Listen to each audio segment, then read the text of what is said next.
Okay, I guess we will get started. Can you guys see me also properly? Yes, how Yeah. exciting.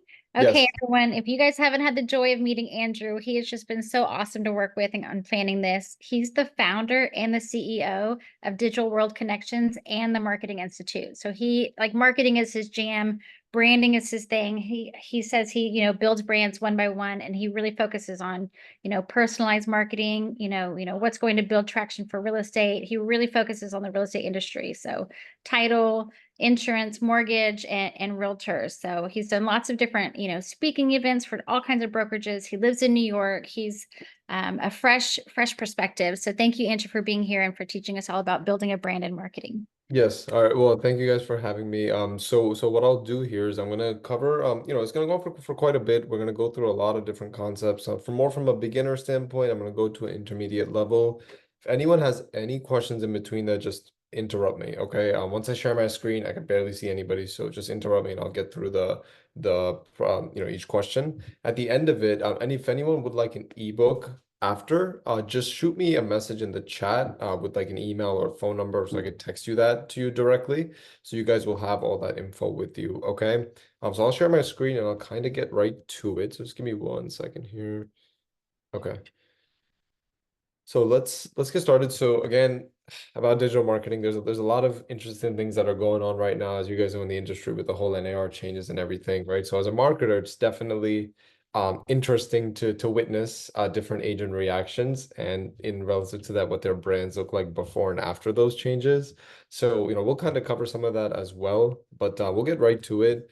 As Cindy mentioned, a brief intro of myself, founder of Digital World Connections. I live in New York. We do these types of trainings virtually for teams all around the area. Okay. So I start off with a very obvious question in the beginning. Now, the reason why I put this out there is because some people need the reminder, and that's completely fine.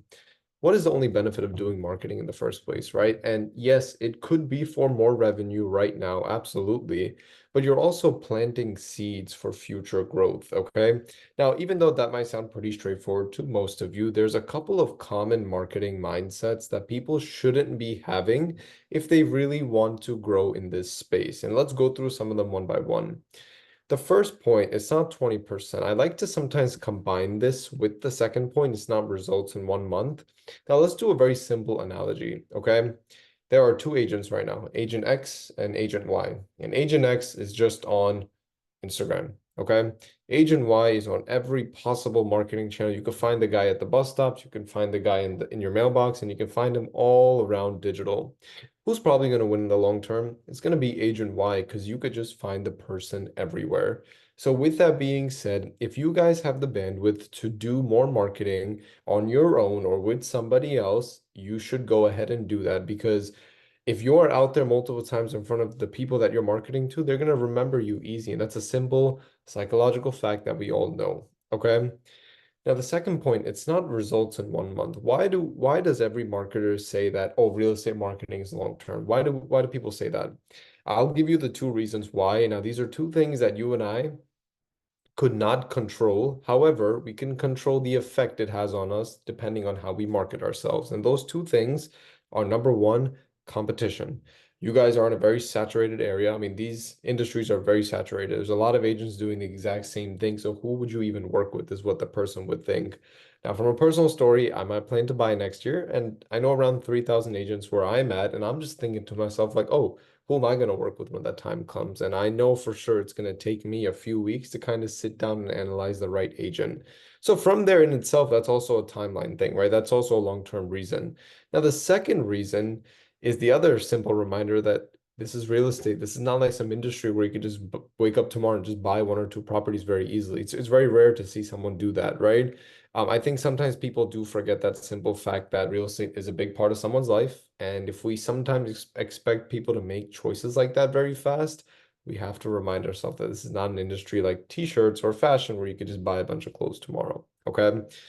Now, the third point, marketing is everywhere around us. I truly believe every purchase that we made in our life is because of another company's marketing or branding campaign. So that is proof that it works for anybody out there saying that, oh, it doesn't work. That is direct proof. Anything that you purchased was because of another company's marketing. Okay. And then the fourth point, having previous bad experiences. Now, for anyone that has done this by themselves or with somebody else and has had what we call like a bad experience, you might have a feeling of temptation to give up on this entirely. And I'm going to tell you right now that this is the very worst time to give up because of two reasons that we are not in control of, but in a good way. Number one, artificial intelligence is taking over a lot of industries, and it is the perfect time to understand how you could leverage some of those AI tools so you can make your marketing more creative. Now, if you're going to give up on marketing in the first place, I will definitely make the assumption that you are not going to learn anything about AI. Now, the second reason is because of the whole change that's happening in the industry, there might be several agents that leaving, which means you guys have lesser saturation, which means the team or the agent that does the most marketing will have the biggest benefit. Okay. So these are some basic mindset principles to keep us all on the same page. Now let's get into the details by first talking about branding. Now, I'm going to give a team perspective and an individual agent perspective so you guys can see both sides, okay? Now, when it comes to branding as a real estate team or an agent, you need to focus on one of the two avenues. Now, there is a preference out of these two, which I will tell you, but I like to define and give an example of each. So let's first talk about business branding. It's AKA corporate branding, okay? Now, an example of this would be if I want to go buy a bottle of wine, okay? What do I really care about in my purchase? Well, I don't really care about who made it. It's just a fact, right? I more so care about the quality of the wine and how that compares to other bottles, right? Now, if I want to go buy or sell a house, though, it actually works a little bit differently. I, as a consumer, most probably do not care about the large name franchises and brands like Keller Williams, Douglas Elliman, Compass. I don't really care about that. What I care about is the team that I'm going to work with or the agent that I am going to work with. So, since real estate is a very one-to-one interaction, you need to put a focus on building a personal brand. Okay. Now, I'm going to give an example of what this looks like by using the two guys that I put up there right below the title. Mark Zuckerberg and Elon Musk. So about 14 months ago now, Mark Zuckerberg came out with this app called Threads. Now, the goal of this platform was to basically take Twitter out of the marketplace. Right now, was he successful in doing that? It's definitely a debatable answer, but I will tell you, within the first 5 days, he got over 100 million signups. Now, this broke all records. You guys might have heard about this in the news. Now, Mark Zuckerberg is the same person that we all know of that was sitting in court like a few years ago facing allegations on Facebook stealing people's data. And you guys probably heard about that he was in the court and getting faced by the judge, right? So, completely untrusted guy back then. So, how does he go from that to just breaking another record? The answer is influence. So when you guys market yourself as an agent, you can't just be a realtor. You have to be what we call a real estate influencer, a neighborhood influencer, because possibly I know what you guys are looking for, and that is leads coming to you. Because most of your life, you've probably been doing it the opposite way, which is you are going after the lead. Now, this could be via cold calling, this could be door knocking, this could be networking, this could be constant engagements. You guys might get all tired of that at some point, and that's completely fine. Now, if you do get tired of doing those approaches, create yourself a system where people come to you. It's depressing that summer is almost over, but you can still be at the beach. So if you're at the beach and you're getting phone calls from people saying, "Hey, I found you on Instagram, I found you on Google," it's definitely a good feeling to have because you have achieved the goal of marketing. Okay, so that's the end goal, but it starts first off by building a personal brand. Okay. Anyone have any questions so far? Is that clear? This is great. Thank you. Okay. All right, perfect. So we're going to connect to the next topic here, which is content marketing. Now, the whole purpose of this slide is to answer the question, what do you post? Okay. And I think this is where 98, or I would even like to say 99% of agents get a little bit wrong. But we'll break it down first. I want to define what the phrase content marketing actually means first. So this is the process of defining your ideal client. Okay. Now, you guys probably already know in your head who you want to work with, okay? But you might have a very base outline of it. I want us to get into the weeds and really describe who that ideal client looks like. So some questions you could ask yourself would be the following. Hey, what's a typical age of my ideal client? What's a typical income? Those are the basic ones. Then you get more in depth by asking, what are some needs, fears, pain points, obstacles, or dreams that they might have in the real estate space when they're looking to buy or sell in your area. Now, you could organize this into micro problems and macro problems, or micro fears and macro fears. Now, you guys know the answers to these questions if you just thought about it a little bit more, because you're the one dealing with clients in front of you that are buying or selling, and you can understand and witness some of the emotions they're having. So you're just basically writing this down, okay? Now, in the ebook, you will have those questions, so you don't have to worry about writing it down. For those of you that would like it, it will be in the ebook itself, those questions. Now, once you identify the ideal problems, the fears, the needs, the pain points, here is the biggest question to help you stand out. Hey, how do you solve that problem? How do you solve that need for them? Because the problem is a lot of agents, what they are doing is they are posting, and you guys might be familiar with this phrase, a generic content, right? An example of generic content could be things like, what are 3 steps to buy a house? Or what is an FHA loan? Or what is this loan? Or what are tips for people with pets, right? That is generic. And the problem with that specifically is you guys want leads to come to you, right? But what would you like with a lead? You want intent, basically a qualified lead. But if your content speaks so generic, how would you even get an intentful lead or qualified lead? Because the assumption is you could help everybody on the planet, which may not even be the case. So we need to set boundaries for our content game. So here's a simple example, right? Here's something that's good. Hey, one of the problems that our clients faced in August was X, and here's how we as a team, or here's how I as an agent solved that problem for them. That is a very good example of you defining your ideal client issue and how you are a problem solver associated with that issue. Okay. Now, there are several ways you can do this. Videos are great, static posts are great. Stories I tend to stay away from for this portion of content simply because you want people to check this out about you when they check your page. It shouldn't be something that's just 24 hours. It's something that's like an album saying, hey, I am a problem solver for all these issues that people are facing when buying, selling, or renting in XYZ area. Okay. Now, that is one large differentiator that you guys could do. And I'm telling you right now, I've seen tens of thousands of accounts. There is nobody really doing this. So the opportunity to stand out is there. You just have to attack it from the right angle. That is one angle.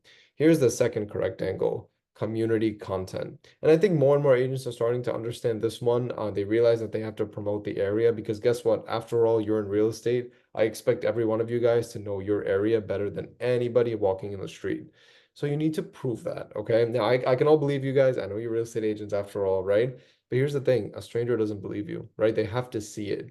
So one of the things that you could do is simply talk about what's going on in terms of events in the area, restaurants in the area people could check out, businesses that could also impact your ideal client, right?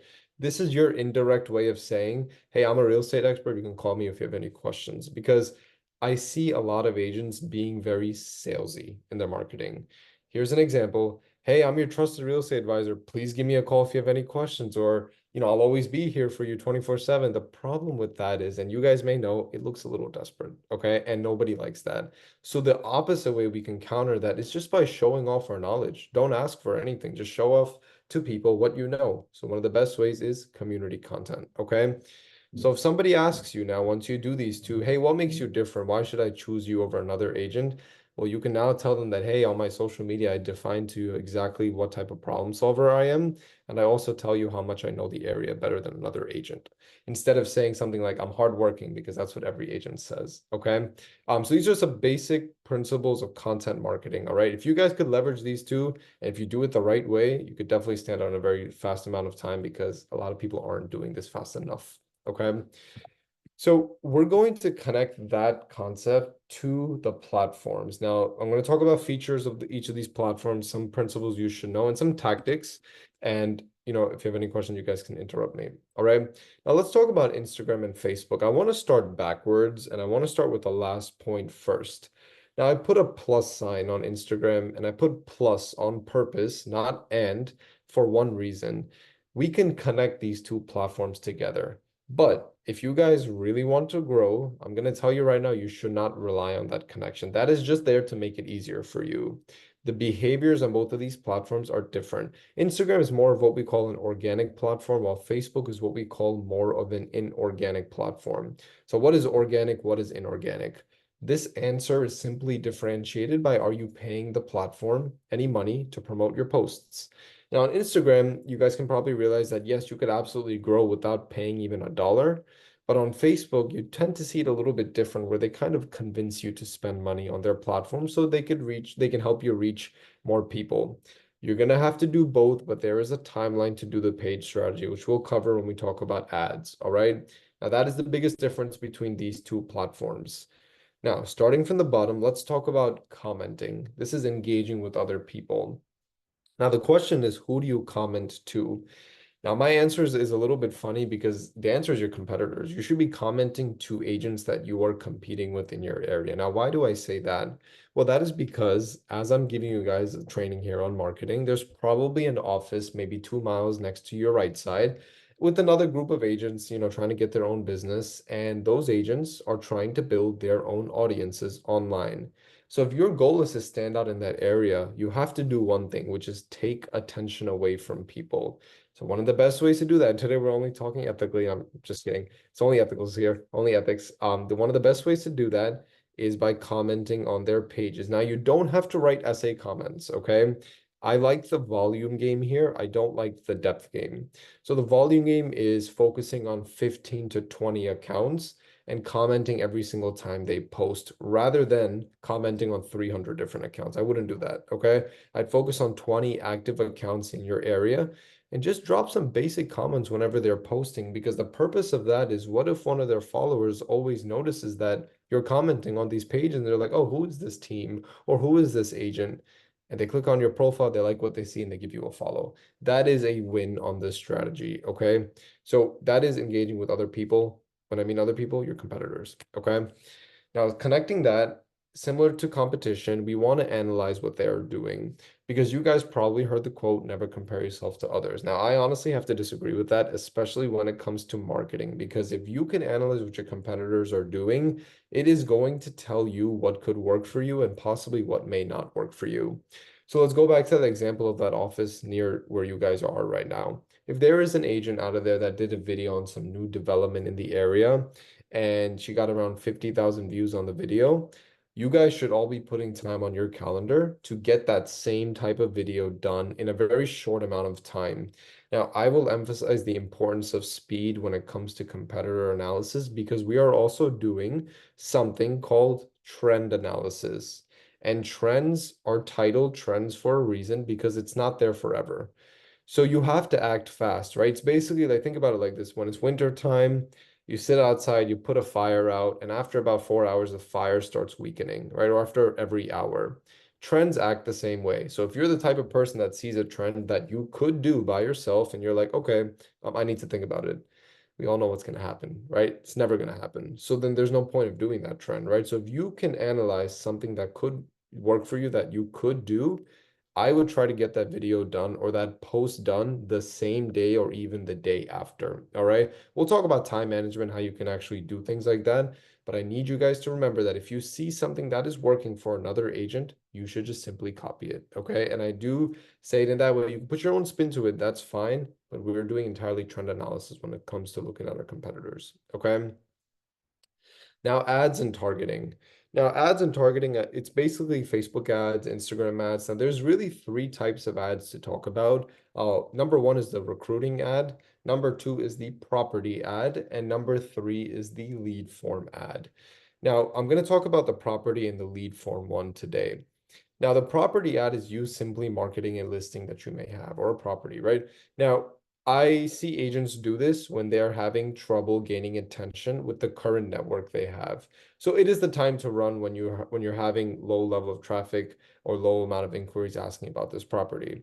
Now, the thing is, you don't have to have the best social media to do that.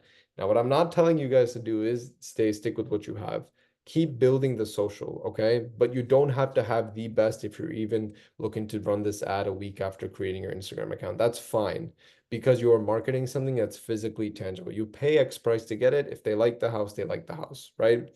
But the lead format where you actively sign up people like they sign up a form where they have to put in their information. Maybe they're asking questions like, are you looking to buy or sell, right? That type of specific form you should not run unless you have a proper foundation on your account. Now, I'll give you exactly what the foundation would look like. If I go to your profile, do I get to know who you are? Do I get to know what you do, which is pretty easy because everyone's just posting houses. Point number three is community content. And point number four is the problem solving content. If I don't see any of that often, you do not have a foundation. So it is completely pointless for you to run an ad where you're trying to get buyer or seller leads. Because here's the thing, you could spend the most amount of time creating the most beautiful Facebook ad on the planet.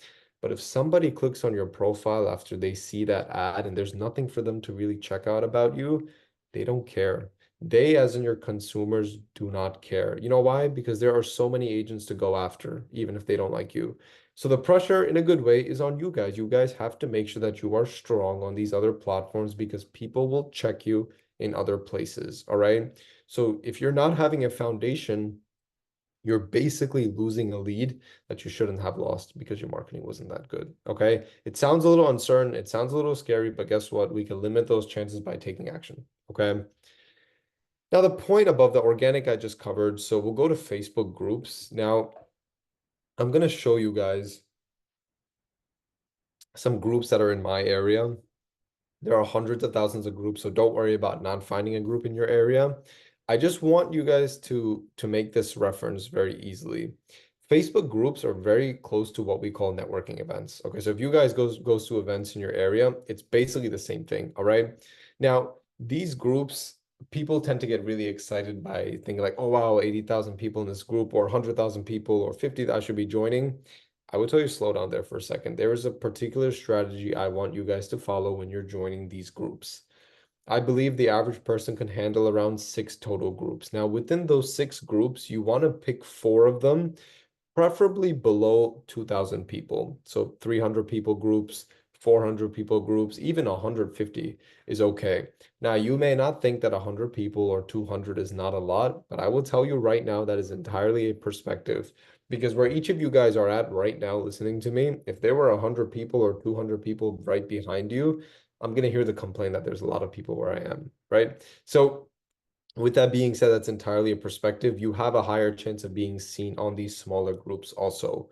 Now, I'm not going to neglect the big groups, right? So pick one or two, of 10,000, 15,000 members, that's completely fine. Now, what you should be posting here is very simple, except everybody messes this up. Everybody tries to act like a salesperson here. They act like, hey guys, I'm a real estate agent. I'm your trusted advisor. Please give me a call if you have any questions, or if you're looking to buy or sell, please let me know. Again, it sounds a little desperate. We want to avoid that. This is your place to show off your knowledge. So, for example, something you guys could all do every Monday morning, right? You can just tell everyone in this group, like, oh, hey guys, good morning. Here's what's going on in XYZ city this week. You just list all the events, how that's happening that week. Try doing that for 6 or 7 weeks and purposefully miss a week after the eighth or ninth week and just see if somebody comes back to you asking, hey, what's going on in this city today? That is where you win because now people are now identifying you as somebody that knows that area better than anybody else. You can post listings here or properties, that's fine. Certain groups have rules, so you just have to keep an eye on that for spam reasons. But I would only focus on knowledge and I would only focus on properties. I would not even ask for people to contact you. Let them realize that, hey, I have a real estate need and I have this agent that's always talking about XYZ area. I'm going to contact him. Because when people come to you, that is genuine curiosity. That is not forced. Okay. So this is exactly how I would approach the Facebook groups. Remember, very similar to a networking event. When you guys go to an event, you guys probably hate the people that are just trying to sell you something or probably trying to give you their business card right away. I'm telling you to avoid that on the groups as well. Okay. Any questions so far? Is everyone clear on the concepts? Yes. Okay. All right, so let's go to personal aspects. Now, from a team level and agent level, there are two ways to handle this. Number one, I want to break down the myth that when I mean personal aspects, I don't mean posting your kids. It doesn't have to be that, okay? I think a lot of people get trapped into thinking it's that and then they end up not doing it. Personal content could be anything about you not related to real estate. It could be as simple as a music preference to as complicated as, yeah, you showing your kids and you're on vacation. It is your choice, but I will tell you right now, analyzing thousands of accounts, and you guys probably have heard this before.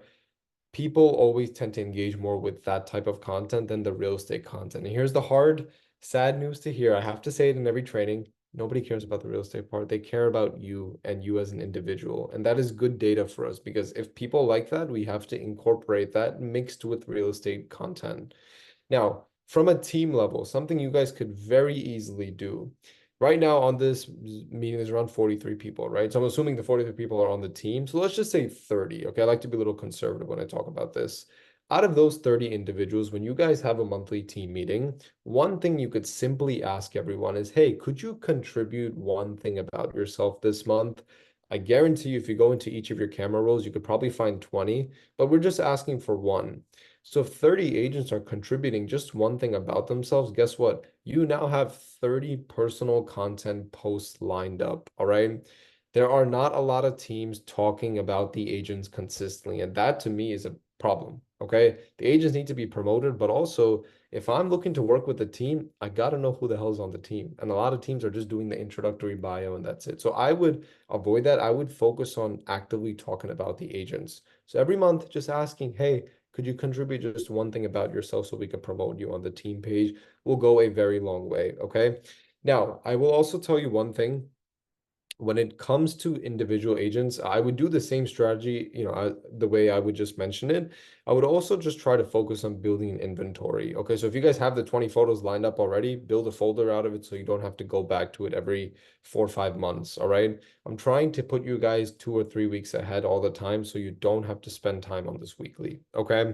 So that's exactly how I would focus on the personal aspects part. Remember, these two differentiators, a lot of teams are not doing. I would put a heavy focus on this. And if anybody thinks posting 30, 40, 50 times a month is too much, contrary to what you might hear, there's really no such thing as that concept because it goes back to the first few points I mentioned. Saturation. If you guys are out there more consistently than your competitors, you will of course be remembered. But if you have a family or friend telling you, "Oh, hey, you're posting too much out there," my response to them is, hey, I don't think you know what it takes to build a brand that people could remember. Okay, because guess what? We see Apple, we see Facebook hundreds of times a month. And do we ever complain they're too much out there? No. And why is that, right? Because we're used to it. So don't worry, guys. That first up stump of marketing might sound a little confusing there, but you don't have to worry about that. Okay. Once you get past that, it's far easy to overcome these simple myths that everyone is talking about. Okay. Now, I want to talk about LinkedIn for a second. Now, originally, for the last like 14 or so months, this was really tailored and specified to brokers and team leaders that want to recruit. And, it still remains as it is, yes, but for agents, this is possibly a gold mine for you if you want more video content and also if you want to build a referral lead generator. Now on LinkedIn, this is entirely a numbers game. Okay. Of course, people that see like, oh, he's got 10,000 connections, he must be somebody big. That is a natural assumption that we all have, and that's completely fine. You guys will grow your followers when you connect with people naturally. That's how the game works on this platform. Now, who should you be connecting with is the question. I see a lot of team leaders and agents just connecting with other agents. Now, the thing is, it's not just agents we should focus on. You want to focus on everybody involved in the transaction. So you got your attorneys, your lenders, your contractors, your inspectors, your developers, your architects, and even your construction. These people are all surrounding that real estate industry. Now, when you connect with these people on LinkedIn, you have the ability to write what we call a LinkedIn note. Now it's like an invite note basically, like, hey, I'm connecting with you because, right? Now there are two types of notes you guys can consider. One of the things that we've been doing for all our clients for over 10 years is the simple note that goes something like this. Hey, name, this is Andrew with XYZ team or group. Hey, I'm just connecting to see if we could possibly work together. It could be really as simple as that. You guys can grab leads just from that message. Now, here is the other message if you want more video content. I know it sounds confusing, so I'm going to break it down. When you connect with those people, here's another thing you could try out. Hey, name, this is Andrew from XYZ Group. Hey, would you be open to a 10 or 15-minute virtual podcast about X or Y topic? Now, what did you just do there? You actually gave them an opportunity for themselves to be on camera because guess what? Those industries have to do video marketing also. But if you think about it, if you just lined up 10 virtual podcasts a month, you have now solved a very large problem, which is the YouTube problem. If you guys aren't on YouTube, I think we all know why. It's because of time. But now you have 10 YouTube videos going up every single month, right? With different people in the space that you're in, but also you can take the short form clips from each of those podcasts, post them on your social media, and now you guys may have heard the phrase never compare not that one, never judge a book by its cover. I want people to do that here because they're gonna think like, oh, Andrew seems to know a lot of people because he's talking to a bunch of different individuals on his videos. He must be a big person in real estate. Let me go check more about him. It is a natural assumption that we all have, and we're all guilty of it, right? I want people to have that feeling here because then they will be actually looking more at your page. It is a visual hook, okay?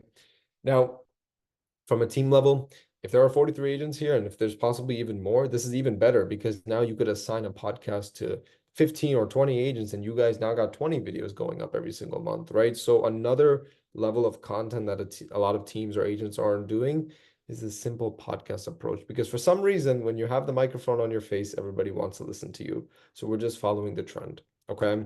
So this is what I'd focus on LinkedIn. Again, they also have groups as well, very similar to Facebook groups. Remember, don't be salesy, just give away knowledge. Okay. Now, connecting this to YouTube, right? Now, of course, this is a platform where a lot of agents are either very good at it or they're not very good at it. Okay. And you guys can simply break the medium of posting by just following that podcast strategy I mentioned. But I wanna tell you that this is the most important platform because it is owned by Google. And Google, of course, as we know, is the largest search engine in the space. Now, I'm gonna put up an account here. This is, maybe you guys may know her. This is a loan officer. Now she's based in Virginia. She's got around, I think, yeah, it's around 1,600 videos and around 81,000 subscribers. So I know for a fact that this is an ultimate lead generator for her, even to this day. There are a couple of things to just study from just watching this page for just a few seconds. Number one, the thumbnails on her video, like the ones that have designs on it, they are very consistent in terms of coloring. It's not like 30 colors are being thrown at your face, but also very easy to read because the text is big and it's also evoking emotion. Now, for her other videos that do not have any thumbnails, they are still getting good traction. And I want you guys to know something, and I'll share a personal experience after this, that when you get better at your brand building and your brand it's starting to get noticed by a lot of people, it is so easy to get more content because guess what? People don't necessarily care about your thumbnail that time. They care about what you have to say. So you don't have to spend the extra money or the extra time designing that thumbnail when you have 80,000 subscribers. It really doesn't matter because guess what? They just want to hear you because they know the influence you are. So if you look at her most recent videos, there are no thumbnails anywhere, and that's completely fine. She's saving a ton of time and money because now she's already built the influencer status. All right. So that first bump in marketing, the first few weeks might look a little scary, might look a little tedious, but I will promise you guys, if you guys can just stay consistent in those few weeks, you will naturally develop this into a habit. So personal experience, we're in September now, so about 5 months ago, I had a light bulb moment where I thought to myself, I'm like, wait, why are people paying college like 40 grand a year to learn marketing? So I don't have a marketing degree, by the way. And I was like, what if I just created a platform where everybody could learn everything they need to know about marketing and not pay college the 40 grand? So I came out with this idea the day before Easter. I spent about 14 hours on my laptop just writing everything I knew about marketing, which ended up being around 45 pages. Then I told my brother, I'm like, hey, listen, I'm gonna get this out by next week. So the next step I had to do was obviously record this content. Now, for any of you that's not going to believe what I'm about to say, I'm happy to show you proof. I recorded 176 videos in 4 days, and I did it all after midnight because during the day I got tasks to do. Now, I know that sounds insane, but guess what? Every video that I did upload, it only took one or two retakes, and some of them didn't even take any retakes. Do you know why? Because I had the reps from before to be so good on camera that I don't have to worry about the small minor mistake that's going to happen because it rarely happens now. So again, that doesn't take a day or two. That took me a few weeks to get used to. And now, just last week, I was able to record like 15 YouTube videos. And I'm going to do that this weekend as well. So now I'm consistently staying ahead. So even if I go to vacation, it's completely fine. I still have content going up there. But again, you guys could all get there. It's a matter of putting your mind to it, but also it's a matter of giving it some time so you get used to camera. If anyone is scared about being on camera, in the very beginning, nobody is looking at you in the very beginning, okay? You just have a small group of audience, and that's fine. When you get bigger and when you start to be more consistent and when you have more eyes on your page, you don't have to worry about messing up because guess what? At that point, you've already got the reps. So you're gonna barely mess up at that time. So you guys don't have to be perfectionists. You'll naturally become better and better if you just do this over and over again, okay? I do see something in the chat, so I want to see if there's any question. Okay, engagement post. Great, great. So just we'll just talk about time management for a second because it's very similar to the videos. When you guys do your time management, I will tell you what my week and my weekend looks like, and you guys can take those 2 days and kind of rearrange because I know you guys have open houses on the weekend. So my Monday through Friday is really just focused on a few things, right? Number one is, setting up classes like this and actually doing the trainings. And number two, closing leads, right? That's those are the only two things I really do on Monday through Friday. Saturday and Sunday, though, is different. Saturday and Sunday is entirely focused on competitor analysis and content creation. Okay. So every Saturday, I might spend an hour writing out some content topics after doing some competitor analysis, and then I'll record these YouTube videos and these Instagram reels. Okay. So that might take me about an hour or two to get done, and I could probably do about 15 in that hour, which again, you guys can get there. But now, 2 weeks of content have been created. So when I do this again next Saturday, I'm another 3 weeks ahead. So you can always stay ahead like that. So now during Monday through Friday, when you're just happen to be on Instagram one day and you're like, oh, this realtor did a really cool video that I could do. Guess what? You have the time to do it now because you've already built out the other content you've already created on your schedule. So now it leaves time for these emergency little tasks or these trends that you see. So you can actually get that done as well. Now, you don't have to follow Saturday, Sunday as those 2 days. Make your guys' own schedule because I know you guys got open houses during the weekend, but I'm just trying to give you a perspective of that's how I would frame your days to get stuff done. Okay. I do see another chat here. Yeah, competitor analysis is pretty simple. I'd pick around 5 to 10 accounts in your area, and every single day, just watch them. See if they're posting any sort of content pieces that is getting them attention, and take those topics and literally just replicate it. That's exactly how you do competitor analysis. Also, just understand the stuff that they are posting that isn't getting a lot of engagement. I would, tend to stay away from that. Okay, so you're kind of filtering your engagements very fast rather than just testing all the time. Okay.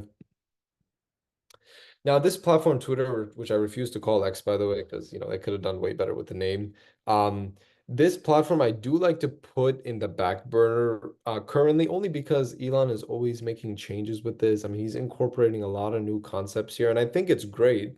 It's just takes some time to understand which aspects of this platform could work because now they introduced something that's like very similar to Facebook groups, and I thought like, oh, this could be great for agents. You could do that knowledge spiel simply on this platform as well. But again, I want to give it some time because I mean he may remove it next month, right? He's always moving on his feet. So just giving it some time on that end. But I just want to tell you guys that this platform is consistent in a few ways, and it's always been this way. Number one, it is the other side of your brand. What I mean by that is the things that nobody hears that are not on social media. So, for example, this could be like, maybe after an appointment, you're with a few agents, they're like, oh, I can't even tell you this client is giving me such a headache. It's just caused me to be so frustrated, right? All of that emotional spiel you're doing is basically Twitter content. We call this the ranting platform, or we call this like the platform where you could just spill everything, but it's like a journaling platform, basically. Okay.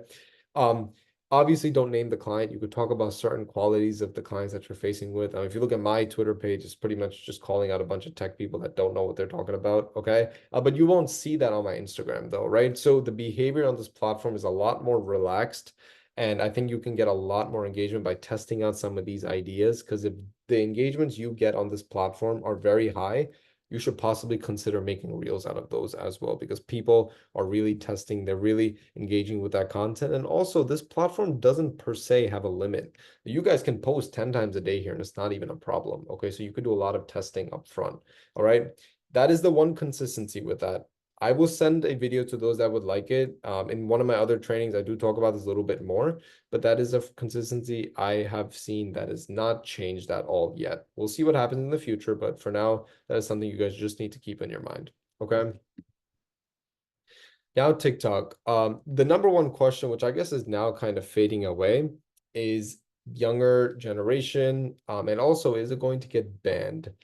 Personally, I don't think this platform will get banned. I think that what's going to happen is it's just going to be sold to an American owner and everything will be okay, if that even happens.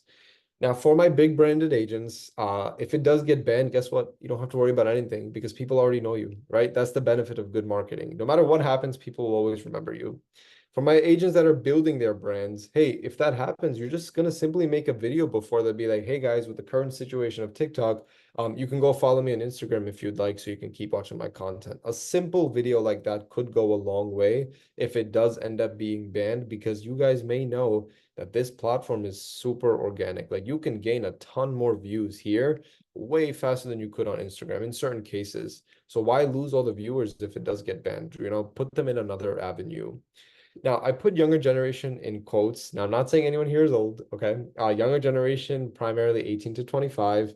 I've seen people above that use this platform. So it's not really per se a young generation platform anymore. There is a high percentage of demographic where people are between 18 and 25 on here. And those people are fantastic to target because you are planting seeds for future leads. So, for example, when these 18, 19-year-olds go to college, they realize like, oh, I need money to go out. I need money to buy food. I need money to do this, right? And some of those people, a couple 100,000 of those, will realize, oh, hey, like I want to get financially free. They get into that personal development mindset. That is the time where you guys can crawl up to those individuals, those students basically, and just tell them, hey, if you're considering of being financially free in the future, here's what you need to do. Here's why real estate is important in XYZ area. A lot of agents stop by just saying, here's why real estate is important. But again, that's the mistake. That's generic content that's not related to your area. Focus on your area. Here's why you should consider buying real estate in New York City if you're looking to buy in the next 10 years. Very specific, very local, and people can actually relate to that because that content applies to them because they might only plan to buy in that timeline. Okay. Now, if those younger people consistently keep watching what you're doing, just like you guys watch a cartoon, they may just grow up watching you all the time and they just might want to come to you after because all they did was they saw you when it came to financial freedom or real estate, right? So you're planting seeds for future growth in that sense, but also if those students aren't planning to buy or sell soon because, you know, obviously they're young, they're in college, what if they had a parent or a grandparent that was looking to buy? So for example, my dad, right? If he was planning to buy a second house, I might be like, oh, hey, dad, check out this agent that I found on TikTok. Now, I don't know about you guys, but my dad always has the news on all the time. Okay. And he's going to hear in the background, like, oh, TikTok CEO went to court. TikTok might get banned. So subconsciously, he will not trust this platform. So if I tell him, like, hey, check out this agent that I found, he's probably not going to check on TikTok. He's probably going to Google your name. And if he cannot find your website, if he cannot find your Instagram, if he can't find your Facebook, he doesn't care. He'll call his friend. Hey, who did you buy or sell with? And there you go, you just lost another lead that you shouldn't have lost because again, your marketing wasn't that good. Okay. So I like to call this platform the accountability platform. If you are on here, you should be in other avenues because people will check them. Some people are scared of this platform about data. And if they are, I tell them to be scared in every other platform as well because they all have your data. Okay. It's nothing to be worried about, but it's just something that I do need to bring up because sometimes people tend to hold themselves back from being on here. But this is a super organic viewer relationship platform. Okay. Okay. Video marketing, right? I just want to cover a couple principles here. I talked a lot about being on camera, but you know, there's a real way to do that, right? It's not just talking whatever comes out of your mouth. In the beginning, I don't mind you guys doing that at all, you know, kind of improving through your way, but eventually you need to build a structure for your videos. And that structure comes with a proper hook, a proper body, and a proper conclusion. Now, the hook's purpose is to basically reel the audience into the video for the first 3 or 4 seconds. But after that, how do you keep them engaged, right? One of the other essential things about video marketing is not also what you say, it's what it looks like, which is your video editing. So please make sure that your videos in some way, shape, or form have consistent animations, captions, click sounds, cut sounds, even music possibly behind the video. Because if you could keep people engaged in your video, you are doing the first thing right, which is watch time. So that gets into the metrics of what we need to look at in order. The following number one priority is, are people consistently watching your videos for a longer period of time? So if your average watch time is like 3 seconds and it's now five, seven, nine, clearly you are doing something right because people are watching it longer and longer. Now, the second priority in terms of data is shares. Are people sharing your video to other individuals because it might feel like that it applies to them as well? The third one is commenting. Are people actually taking time out of their day to comment? Okay, you want to also measure that. And the fourth one, which is the last one in priority for me, is likes. Now, this also might be contrary to what you hear, right? Because I don't want us to quantify likes as a very, very important thing. The reason I say that is because there's people like myself that will go on Instagram and I will not double tap on anybody's post. It's not because I don't like it, it's just because I'm too lazy. Okay. But I will share that same reel that I saw to like 10 of my friends every day. So if there's people like me, like hundreds of thousands, why should we quantify likes? We should be quantifying shares way above that, or we should be quantifying watch time way above that. Okay. So I don't want you guys to be worried about the number part and the likes or the followers. Focus on these other metrics. All right. Because that is more of a common practice of people sharing things nowadays rather than just people double tapping. Okay. I put some basic examples of hooks here. Again, there are hundreds and thousands. These are just three very basic ones for you guys to just kind of get an idea of how this could work. Okay. Google business page. I always put up my cousin's page here because, he's in New York, top team here. I think he does over 200 million a year. Very, very, very good in terms of networking. He's got around 25,000 followers. The guy doesn't do any marketing, which is crazy. And I always tell him to do it. But here's the thing. He's got only 23 Google reviews. And I always tell him like, hey, why don't you put like 1,000 more reviews? He's like, oh, it's just a lot of work, right? He created that problem for himself because he lagged. He delayed it. Now he's got 1,000 reviews to have people write. So what I would do if I were you guys is I would try to get the review at the closing. Do not extend it after that, okay? Because people get busy and people forget, all right? Now, this by far is the easiest way to grow your ranking on Google because it's free and also you're using Google's platform. Now, you may think reviews on Google business page is enough. And to an extent, the answer is, yeah, it's a good starting point. But you want to have reviews on your Zillow, on your Realtor.com account, but also on Yelp. Because if I'm Google and the way that I want to rank you, I need to see if you're spread out in your platforms. So just being on Google Business Page is great, but if you're on four other platforms that I also trust, I will rank you higher than an agent that has a ton of reviews on just Google. So QR codes are great to make this process really simple. But again, like I said, guys, try to get it at the closing. Two things you just need to keep in mind. If you do get bad reviews, it sometimes happens like the fake bad ones. I would just simply try removing it by reporting it to Google. Or why don't you respond to it and ask what was the situation you faced, right? Make them look like they're the victim of this. Also, if you have very good marketing, you don't even have to worry about that. Why? Because people can make out themselves that, oh, hey, that's definitely a fake review because I can see this guy all the time on Instagram, right? So good marketing will always be your best friend, even in times where things might look a little bad in terms of like your reviews, even though they're fake. Good marketing will always support you because that will outweigh the one or two bad reviews that people are seeing because they're fake. They can just make it out themselves. All right. Very simple to do. This is the freest, best way to increase your ranking on social media, on the platform of Google itself. Okay. Now, just a few more slides here. Boosting posts. This is basically a version of paid ads. This is something that I did not mention earlier. I usually keep it for the end because I want people to know that boosting is one of the things that we should be considering to do every single month or every other month because we want to constantly reach out to more people. That should always be the mindset, right? Always opening up to a bigger network. Now, this can give you the same benefits like an ad, new followers, possibly new engagements, increases in views, right? I want to run down an example of what this looks like on my own account. So if I go to my Instagram account, by the way, I have what we call a professional account. It's just a conversion of the account. It takes 5 seconds to do. You guys can all do it by just simply going on Google and be like, how do I convert this to a professional account?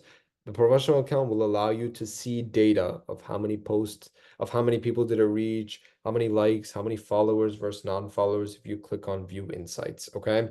To the right of that, you have boost post. You want to press on that and you want to focus on these three things here. Visit profile, visit website, and message you. Now, when you're boosting, you should pick one, which is visit profile. You don't want to look salesy in any way. You don't want anybody to check your website. Let them do it if they like, all right? Try not to force it up them, okay? Now, when you click on visit profile, you get redirected to three different options. Locations, interest, agent gender, starting from the left. Now, you guys should not touch the agent gender part because they have anti-discrimination policies now, where if you do mess with that, it actually does possibly suspend your ad account, okay? You guys need to focus on interests. Locations, they got a pretty wide geographical map. I'm not too concerned of you not finding your ideal location. I am more concerned of you picking the right interest. Now, obviously, we want to target people interested in real estate, house, first-time buyer. But I see a lot of people get a little, what do you call it? They get a little excited and they're like, oh, I'm going to pick like 20 of these.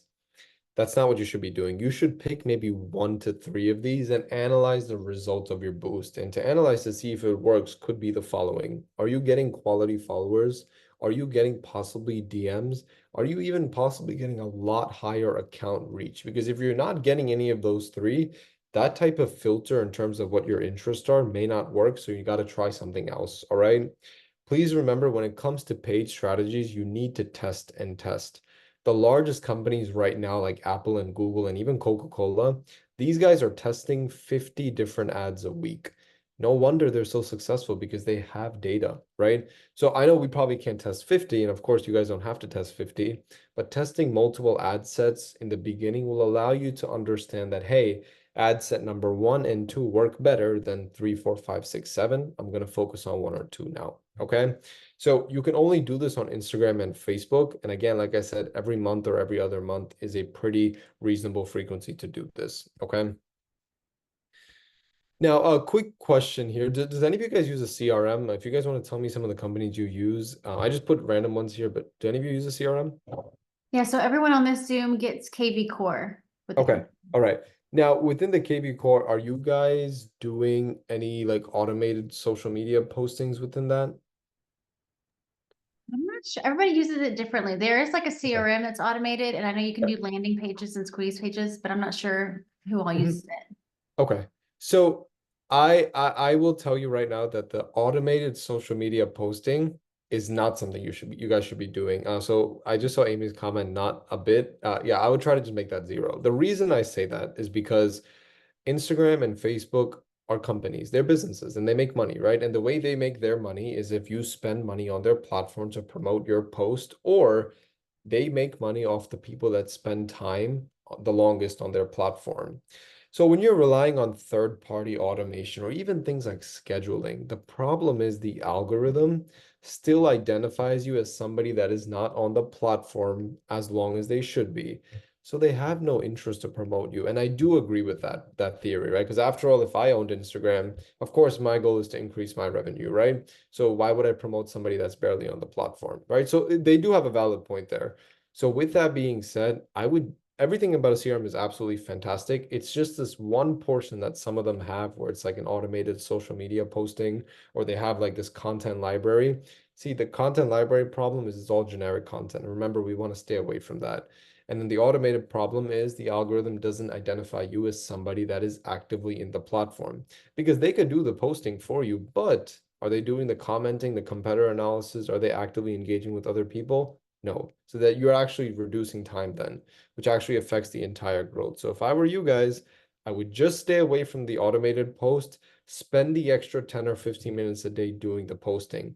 Because for those of you, the agents that, maybe it's not you guys, but other agents in general that think that cross posting is saving their time, it's really not. Because when they realize the issue with this, they're going to have to spend far more time building everything out from scratch again. Okay. Again, everything else about a CRM is absolutely great. And I do cover what you guys, maybe some suggestions there on how you can improve your email and SMS campaigns. Before I get into that, let's just talk about websites and landing pages for a second. Remember, every agent should have a personalized website. not necessarily only a company website, but also a personal website. Remember, data in any way, good data, or even what we call, I hate saying bad data because any data is always good because it tells us what to avoid and what to work on. But any data you get further is not something you shouldn't be denying, okay? So if you guys have a personal website, link it with Google Analytics, and now every single week or every day, you could check to see what your website viewers are, where are they even coming from, how long are they staying on your page, right? What type of pages are they clicking on, and what type of data are they transforming, right? This is very important because then you will analyze how good is your social strategy. Because what if you're getting 10,000 accounts reached every month, but only 100 people are going to your website? You're like, oh, that doesn't make sense, right? The fact is you get to know only 100 are going. A lot of agents, when they rely on certain websites, the problem is they don't get to see this data. So you're like wearing half a blindfold. And you guys know when you're trying to hit a piñata, you never hit it all the time because you can't see anything. It's the same thing with data, okay? Now, email marketing and SMS marketing. A lot of people do like CRMs, they do automated campaigns. That's completely fine. However, sometimes the content in that is not always the best. Now this might be very contrary to what you guys hear, the holiday messages, like Happy Thanksgiving. I just got like a bunch of Happy Labor Days yesterday, and I just started smiling in the back of my head because I knew I was expecting that. If I were you guys, I wouldn't send those messages. I wouldn't focus on the big holidays. What I would do if I were you is I would focus on the small holidays. So apparently, we all know now that there's a day for everything. There's National Donut Day, there's National Ice Cream Day. So if I were you guys, if I was an agent, what I would do is I would do something like, I'd figure out what day some of these holidays are, like National Donut Day, for example. I'd be like, oh, hey, happy National Donut Day. You should go check out that place that just opened up in your corner. That is a very good message because number one, nobody's texting them about Donut Day, so you could stand out. Number two, you just showed off your local knowledge, so people will remember you for that. Okay. I wouldn't focus on large holidays. I would focus on these smaller ones. Okay. Because you guys will get more attention on those smaller messages. The second mistake I see is some people are just promoting articles and specifically articles that are not written by themselves. And that is a large red flag because here's the thing, who's actually going to read that article? Probably one in 10. But also, why would you promote somebody that's not helping you in any way? I want you guys to have the mindset here specifically of being selfish in marketing. Anything you send to your previous clients or your network should always come back to you in some way. So if you did find an article, like for example, here in New York, we got the New York Times, and there's so many agents posting on Facebook certain articles, but guess what? It's not getting any engagement. Nothing surprising over there. Now, if you did find some article that you like, why don't you take a snippet of that, try to see if you can maybe make that into a post or a video on your own, post that on your Instagram, and then send this out to your 500,000, whatever number of contacts saying, hey, check out this Instagram post where I talked about XYZ. Because now you have a bunch of people going to your Instagram account and not to the New York Times or any other publisher, because guess what? They are not benefiting you either. So remember, all marketing initiatives should be positioned at a way to benefit you, whether that's more account followers, more brand awareness, or even, again, more referral opportunities. Okay. Aquara and blogs. So this is basically what we this is a building point from improving our SEO, our search engine optimization, which for those of you that don't know, it's improving your ranking on Google. So when you write certain keywords, you come up on the top. The easiest hack to improve your SEO is on your websites that each of you guys should have. You guys should have a blog section on there. Now, we do not write blogs so people could read them. Now, of course, anybody could go ahead and check them out. But again, what are the chances of somebody reading a 5-minute article nowadays? It's pretty low. In those blogs that you write, if you want ideas on what your blogs could be, you can either use the reels that you're using right now and make long form blog post out of that, or you can go on something called Quora.com, Quora.com, and people here are asking questions about everything, real estate, best restaurants. I mean, it could be, they have like millions of questions there that people are asking. You could identify some of those questions and make those your blog topics. Now, when you write this blog on your website, people make the next mistake where they just keep it on their website. Remember, Google promotes those that are spread out on platforms. So one of the easiest things you could do is copy and paste that blog you just created on your website, make an account on Quora, make an account on Reddit, and also make an account on Medium, which is another blog platform, a large one. Now you guys can copy and paste those blogs to those three other channels. So now you have long form content in four platforms. So now when you see a lead or when you see a prospect, now you can just boast it, like saying, oh, hey, by the way, I have like a forum on Quora if you want to read through it on some real estate questions that I get answered all the time. You're gonna be like, oh, I never heard of an agent say that. There you go, standing out different, right? So you have to approach these gaps in the right way. I see the question there, Leslie. Are you using AI? We're gonna cover that. That's the last slide and the next slide here. So I will talk about how we can use AI to make that a little bit more easier. Okay. SEO is basically a complicated process of improving your rank. It's very technical. I don't recommend for individual agents to do it. It's very high investment. I really only possibly consider it for the teams. However, you guys could get a lot of SEO benefits by just doing everything I just said, and that's all free. Okay. So here's the last slide. We'll talk about AI. So as a marketer, no, I'm not jealous that AI came out. I'm not worried. I'm finally glad it did came out because there's no excuse to not be creative nowadays. Okay. You guys all might have heard about the first one, ChatGPT, right? Is what everybody talks about. And that is a great starter platform. Now you don't need the paid version. Okay. I have the paid version personally, and unless you're solving some calculus, I don't really think you need the paid version. It's all about how you ask your prompts. Okay. If your prompt is specific enough, they will give you a specific answer. So, with that being said, you want to use this in a way where your creativity gets better and where you don't rely on it because Google is very smart. They're very intelligent algorithms where they realize that AI written content should not be promoted. So you guys can probably already tell nowadays when somebody writes something on ChatGPT, you know for sure it is from there. Okay. So we don't want to use it that way. We want to use it to make us look better in creativity. So a simple way to do this is you get a blog topic.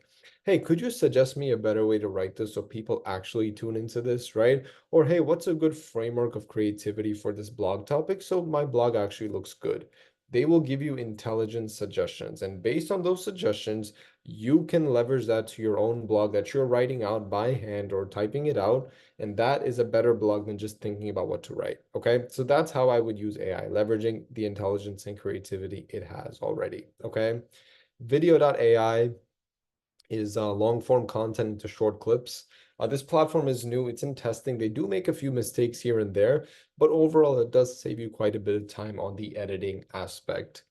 The next platform is called Crisp. Now, Crisp is for audio when you're outside and cars are passing by and it's windy and people have a hard time hearing you. You guys could leverage Crisp to basically denoise all the background sound. But to be honest with you, you don't need Crisp if you have the next app right below that, which is like that queue. It's called Captions. Now, if you guys have CapCut, that also works fine. They're basically the same platform. Captions or CapCut has a built-in audio amplifier, but also they are responsible for those words that you could see when people are saying stuff, right? So it saves you a bunch of time on the editing. And then the last platform is D7 Lead Finder. Now, D7 Lead Finder is per se not AI, but I do categorize it under here because, I told you guys, you need to comment on other accounts. You need to find accounts that you can engage with. But guess what? It takes a lot of time to find that. All right. So what you could do is you can go to d7leadfinder.com and you can write a particular title. You could even go as specific as divorce attorneys here. Okay. Then when you write the city you want to target, they will compile a list of their name, phone number, email, Instagram, Facebook, LinkedIn, and Twitter. You get like 8 touch points, which is now fantastic because now you can reach out to all those attorneys, for example, and just do that podcast message. And now you just line up a bunch of podcasts with them and now you create a relationship, right? So what I would do is I would actually spend time to invest in this. Do 1 month and cancel it. You get access to it for about 29 days after. 1 month plan is like $45. Cancel it literally the next day after that. And you guys can create a spreadsheet of around 3,000 contacts, which is absolutely insane. Okay. So now you don't have to spend time searching for these accounts. You have 3,000 accounts in front of you that you can engage with for the next few years. And you don't have to worry about, onboarding on this again. Okay. So great platform. There's 5,000 plus AI tools. I only know a couple hundred. Okay. But these five are absolutely great for beginner level agent and even intermediate level when it comes to marketing. All right. So that is pretty much the training. I'm gonna leave out my social media here for you guys if you want to follow me, because possibly I might become an agent at the end of the year, because I'm giving all this information away, and I'm just thinking to myself, wait, why don't I just become an agent then? So me and my brother might team up to do that. So if you guys want to see that journey, follow me on my personal Instagram, Andrew.manchero, so you guys can see what that looks like. And just a word of advice, do not share this with your competitors. All right. Keep this training in-house to everyone that's here and to anyone that might have missed it. Leverage the resources that I gave. My best advice is to watch this again 2 or 3 times. And the best time to do is when you're driving. Okay. Try to get some of these concepts subconsciously in your head so you guys can act on it properly. All right. Um, what I would tell you guys, if anyone wants an ebook or a video, please just send me your email or phone number on the chat. I will send that to you this week as well. Also, okay. Anyone have any questions? We got some time here, so. I just wanted to say thank you so much. I mean, that was just absolutely incredible. I Oh, mean, thank you. I got so much out of that. I mean, just taking notes the entire time. Um, Yeah. I'll be reaching out. Sure, sure. Yeah, I'm glad you enjoyed it. I could definitely send you the ebook and the information if you'd like. So yeah, glad you enjoyed it. Yeah, I'm also interested. You said that you had recorded a bunch of marketing materials. Where would we locate Yeah, yeah. those? So what I'll do is, right, if you want to drop me your email, I will send you a video of one of my previous. I know this is recorded, so you could definitely watch this also. I have another recording of me doing this at an office here in New York, in front of around 30 agents. They ask some other questions in that training, like things like, what about Craigslist for agents, right? So I do address certain questions like that as well. So I can send that to you via email or text if that helps you. Okay, awesome. Yeah, I mean, I have a lot written down. But I say like the your perspective on like how to sell and like the proper way to show up as a salesperson, like not being salesy, not being desperate. I think it's just so spot on. Yes, thank you. Yeah, yeah. I think that's just the way to go nowadays, right? So if you guys can just leverage these gaps, I'm promising you that you guys stand out. And that's why I'm gonna do it also possibly at the end of December, so you guys can see Yeah, that. and also like recording content and like making your own stuff and reaching out to contacts and requesting that they if they be down to do like a 10 to 15 minute short form interview or Yeah, like over a topic. I mean, that's just like absolute gold for creating content and like reaching out to people. Like instead of asking for a lunch or a dinner, or, right. whatever. Like it's like let's create some content together. That's going to help both of us. Right. And at the end of the conversation, anyways, you guys are going to talk about business. So you just got in the door without asking to get in the door. You just got in a different way, right? So you guys can create possible referral opportunities after that. So yeah. It's just awesome, man. Thanks so much. Yeah. I Yeah. look forward to staying connected with you. Yes, thank you. Yeah, it means a lot. Thank you. Anyone else have any other questions that I can address?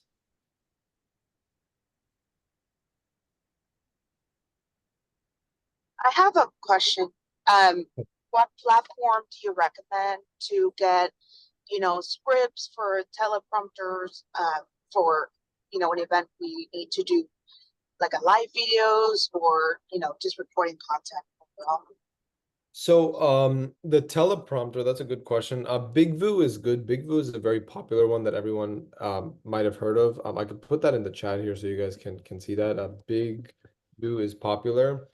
There is another one. I can't recall off the top of my head, but BigView is I think it's goes for I think like $10 a month or something, and you can get a lot of stuff done through teleprompter. And it works really cool because they nowadays on captions, that app I talked about, it has this AI eye contact. So even if you're looking like you're reading on the screen a little bit, if you use this eye contact, it looks like you're not even reading off the screen, which is crazy, right? So I would use BigView as a teleprompter option. Thank you. And then what is the recommended times per clips if you would have posted on Facebook and Instagram and YouTube so that the engagement is a lot better? You're talking about the recommended times to post or the The duration? timing of the videos. Oh, okay, okay. That varies. Per se on short form reels, it's anywhere from 15 to 45 seconds. What's interesting though, for you guys that are listening right now, if any of you have kids, this is good news because when reels first came out, the preferred watch time was 13 seconds. Now it's actually 44 seconds. So you could extend your videos a lot longer now to another 15 or 20 more seconds. So I'd keep it between 30 to 45. On YouTube, per se, there's no correct answer here. I would say anything over 3 to 4 minutes and upwards of 20, 30, 40 minutes. If you could get that, never hurts. Okay, because YouTube is that longer form platform. Thank you so much. I hope you become an agent soon. You seem very knowledgeable. Yeah, thank you. Thank you. Thank you. Anyone else have any questions before I can hop off here or? Okay. Okay, perfect. So I see some emails here. I will go ahead and send that to you guys this week with that information. And I'm sure Sydney's gonna send you this recording as well, so you guys will have that info with you. But again, thank you for tuning in. Now the next thing is just take action. That's all you have to do. Okay. All right, guys, but thank you. Have a good day, okay? Thank you, Andrew. Take care. Thank you. Thank you. Take care. Have a good day.